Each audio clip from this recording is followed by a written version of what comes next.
మేము మంత్రి గారికి అంత వ్యతిరేకం, రేపు గ్రామానికి అభివృద్ధి రాదని చెప్తారు.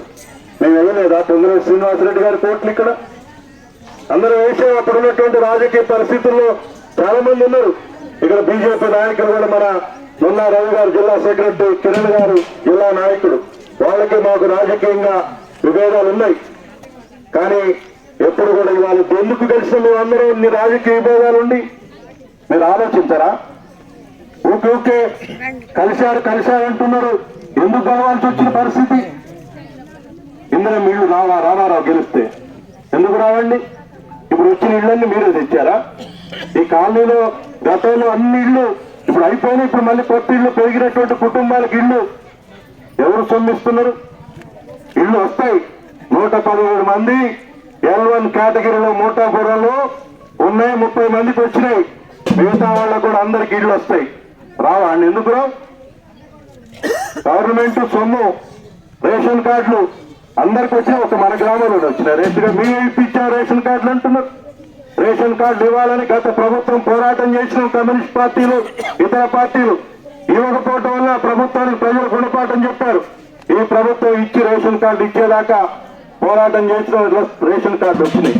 మనకు రాలేదు. అందరికీ నేనే ఇప్పించినా, మేమే ఇప్పించినా అంటే మీరే ఇప్పిస్తారా? మేమేం చేయలేదా? అసలు ఈ ఊళ్ళో సీసీ రోడ్లు ప్రారంభం చేసింది ఎవరండి? మీరా ప్రారంభం చేసింది? ఎక్కడో అజీజ్ పాషా గారు, మా పార్టీ రాజ్యసభ సభ్యులు ఉంటే ఆయన దగ్గర నుంచి తీసుకొచ్చి 22 లక్షల రూపాయలు మొట్టమొదటిసారిగా నేను ఇక్కడ ఊళ్ళో సీసీ రోడ్లు ఇప్పించాను. ఇవాళ మీరు చెప్తే ప్రజలకు తెలియదా? ఊరు చుట్టూ సీసీ రోడ్లు ఎవరేంచారు?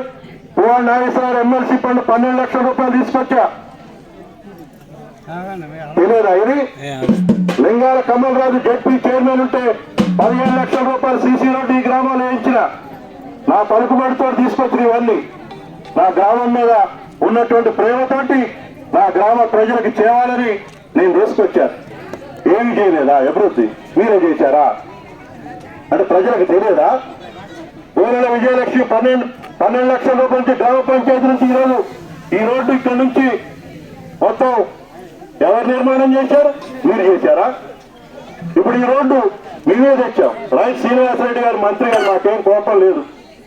మొట్టమొదటిసారి ఆయన మంత్రిగా ఈ గ్రామానికి వస్తే నేను సంతకం పెట్టి లెటర్ ఇచ్చి ఇక్కడ అందరు ప్రజలతో సంతకం పెట్టించి రోడ్డు ఇస్తే ఆనాడు ఆయన సభలో చెప్పాడు, నేను ఈ రోడ్డు మంజూరు చేస్తా హేమంతరావు గారు అడిగిందని. ఏం మీరు ఇష్టం వచ్చినట్టు మాట్లాడతారా? ఏది పడితే అది మాట్లాడి వ్యక్తిగతంగా దూషించిన ఓపిక సాగిస్తున్నాం. ఏం మేము లాభం కట్టుకుంటున్నాం? రైట్. నేను ఇప్పుడు చెప్తున్నా, మా నాన్న అప్పల రంగయ్య అంటే ఇక్కడ అప్పల రంగయ్య కొడుకు అన్నందుకు గర్వపడతాను నేను. అప్పల రంగయ్య అంటే కష్టపడి ఎవరి సమాజంలో అప్పలన్నీ సంపాదించిన కష్టపడి చదివించాడు. మేము పెరిగాం. ఇవాళ మాకు ఆ గుర్తింపు వచ్చింది. మీరు తెచ్చారా గుర్తింపు? ఏదో ఇక్కడ ఏదో పెట్టి నన్ను పెద్దోళ్ళు చేశారట. అందరూ తెలుసు. సుదర్శన్ గారు, నిన్న నాగేశ్వరరావు గారు ఇక్కడ. నేను విద్యార్థి దశ నుంచి ఇంటర్మీడియట్ నుంచే రాజకీయాలు చేసి ఎదిగా ఈ గ్రామాన్ని అడ్డు పెట్టుకున్నది కదా. నీవు రాజకీయాలు ఎదిగి ఈ గ్రామానికి చేసిన కానీ ఈ గ్రామం ద్వారా నేను రాజకీయాలకు ఎదిగిందట. తెలవదా మీ అందరికీ? ఇక్కడ ఎవరికి ఏ కష్టం వచ్చినా ఎప్పుడు కూడా నువ్వు ఏ పార్టీ అని నేను ఎవరిని అడగలేదు. ఎవరినన్ను అడిగిన ఒక్క మనిషితోటి గుర్తు చెప్పండి. శత్రువు వచ్చినా సహాయం చేసేటువంటి వ్యక్తిత్వం అది. ఎవరు వచ్చినా ఎవరు మీరు ఏ పార్టీ, నా పార్టీలో చేరు, నా జెండా పట్టుకొని కూడా ఏ వ్యక్తిని అడగలేదు. ఎవరికి ఏ కష్టం వచ్చినా, ఎవరికి ఏ హాస్పిటల్ కావాలన్నా మేము చేశాం. నా గ్రామం కాబట్టి